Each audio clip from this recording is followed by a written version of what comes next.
No fim de tarde do dia 14 de novembro de 2017, o presidente Michel Temer fez uma medida provisória número 808, alterando a reforma trabalhista. O que mudou, o que não mudou, o que é novidade, o que tá valendo, o que não tá valendo, eu vou explicar direito para vocês agora.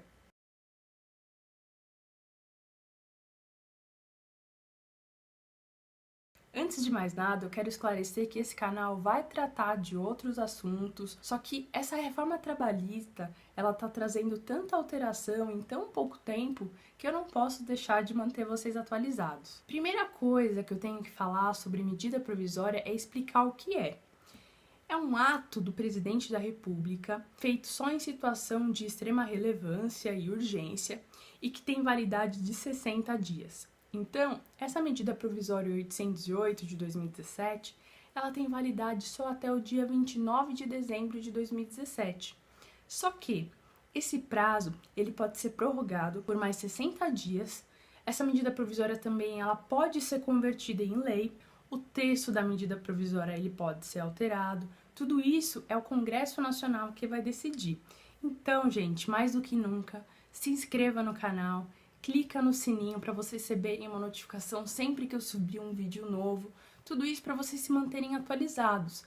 Eu também publiquei um artigo no site meexplicadireito.com.br e lá eu disponibilizei uma tabela com essas novas alterações, explico o que está valendo, o que não está valendo, eu coloco a vigência, para vocês aí não perderem essas novidades que estão saindo tão rapidamente. Então, o que essa medida provisória alterou? Primeiro eu vou falar o que ela alterou em comparação com a lei da reforma trabalhista número 13.467. Em relação ao trabalho da mulher, a reforma trabalhista, que começou dia 11, falava que a gestante ela poderia trabalhar em situação insalubre, que fosse em grau médio e mínimo, e ela só não trabalharia se o médico da confiança dela proibisse. A medida provisória alterou isso. Agora ela diz que a gestante ela não pode trabalhar em situação insalubre,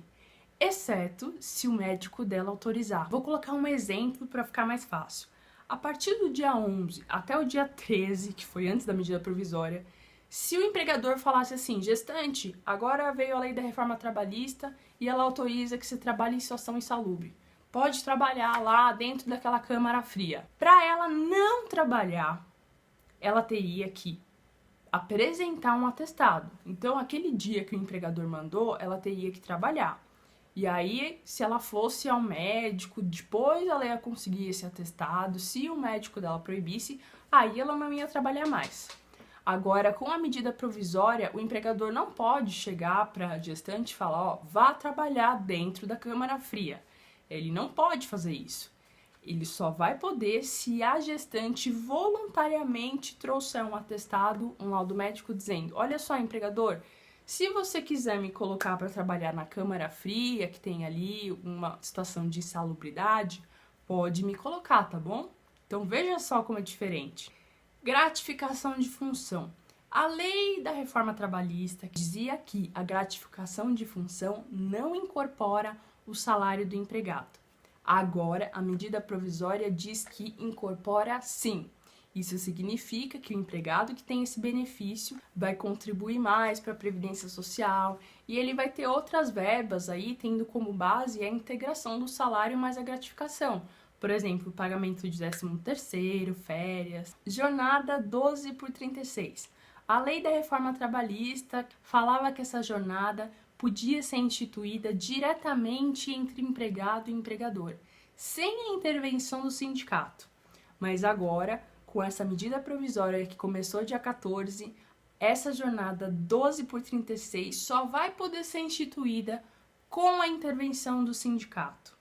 Ou seja, por meio de um instrumento coletivo, que é um acordo coletivo de trabalho ou uma convenção coletiva. Exceto para o pessoal da área da saúde, que vai conseguir instituir sem a intervenção do sindicato. Em relação à remuneração, a lei da reforma trabalhista falava que vários benefícios como ajuda de custo, prêmios, eles não integravam a remuneração do empregado. Agora, com a medida provisória, os abonos e as ajudas de custo que forem acima de 50% ao salário do empregado, esses valores eles vão compor sim a remuneração do empregado.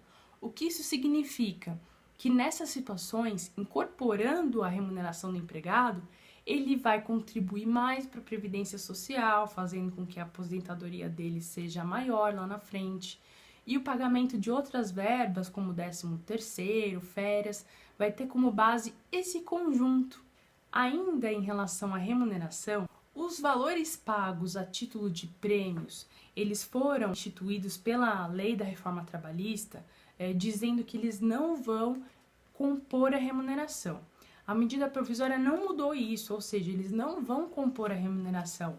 Porém, ela trouxe uma limitação na concessão desses prêmios. Agora, o empregador só vai poder dar prêmio até 2 vezes por ano.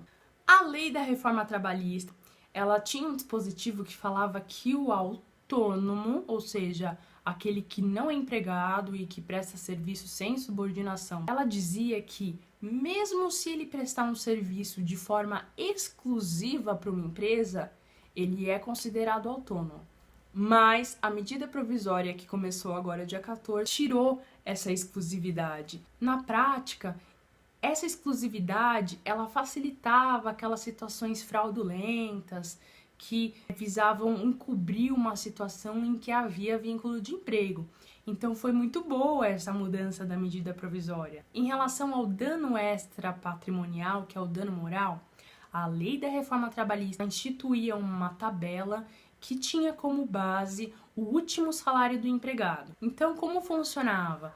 Um dano de natureza leve fazia com que esse empregado tinha direito a receber até 3 vezes o último salário. De natureza média, tinha direito a receber até 5 vezes. De natureza grave, até 20. De natureza gravíssima, até 50. A medida provisória, ela alterou essa base de cálculo que seria o salário, o último salário do empregado. Agora, não vai mais ser o último salário do empregado, mas sim o valor correspondente ao teto dos benefícios pagos pela Previdência Social. Esse teto hoje é de R$ 5.531,31.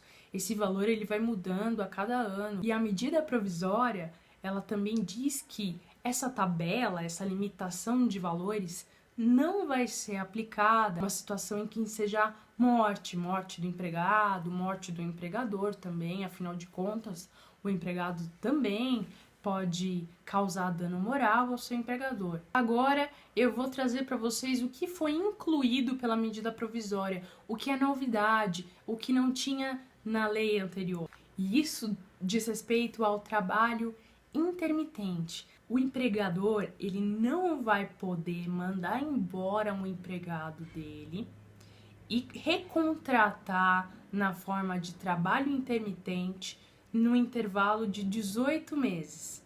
Então, vou dar um exemplo. Se um restaurante tiver 20 garçons e agora que ele sabe que existe o trabalho intermitente, em que ele pode contratar garçom só quando tiver uma alta temporada, alguma coisa assim, ele podia mandar todo mundo embora e recontratar no dia seguinte de forma intermitente. Mas agora não. A medida provisória diz que ele só vai poder fazer isso respeitando um limite de 18 meses. Só depois de 18 meses ele vai poder recontratar essas pessoas que ele demitiu de forma intermitente. Essa limitação, ela só vai valer até 13 de dezembro de 2020.